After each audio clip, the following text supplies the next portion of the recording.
कथा कूर्म अवतार आणि समुद्र मंथनाची। माहितीये का, एका माळेमुळे देवांचं साम्राज्य नष्ट झालं। एकदा दुर्वास मुनी यांनी प्रसन्न होऊन इंद्र याला दिव्य फुलांची माळ दिली, पण अहंकारात असलेल्या इंद्रानं ती माळ आपल्या हत्तीच्या डोक्यावर ठेवली आणि क्षणातच ती खाली पडून तुडवली गेली। हे पाहून संतापलेल्या दुर्वास मुनींनी शाप दिला, तुझं वैभव नष्ट होईल। शापामुळे देव दुर्बल झाले आणि दानव बलवान। प्रत्येक युद्धात देव पराभूत होऊ लागले। शेवटी सर्व देव भगवान विष्णू यांच्याकडे गेले। तेव्हा विष्णूंनी सांगितलं, समुद्र मंथन करा आणि अमृत मिळवा।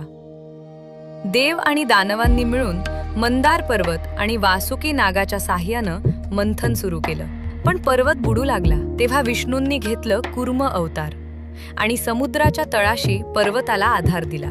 अशा प्रकारे सुरू झालं महान समुद्र मंथन। समुद्र मंथनातून बाहेर आली अनेक दिव्य रत्ने। सर्वात आधी निघालं भयंकर हालाहल विष, जे भगवान शिव यांनी पिऊन जग वाचवलं। यानंतर प्रकट झाली कामधेनू, उच्चैश्रवा घोडा आणि ऐरावत हत्ती। मिळाला दिव्य कौस्तुभमणी आणि कल्पवृक्ष। स्वर्गीय अप्सरा आणि लक्ष्मी देवी प्रकट झाल्या।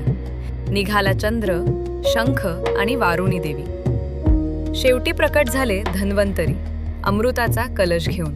म्हणूनच कूर्म अवतार भगवान विष्णू यांचा दुसरा अवतार मानला जातो, जो घेतला गेला होता देवांना आधार देण्यासाठी आणि समुद्र मंथन यशस्वी करण्यासाठी।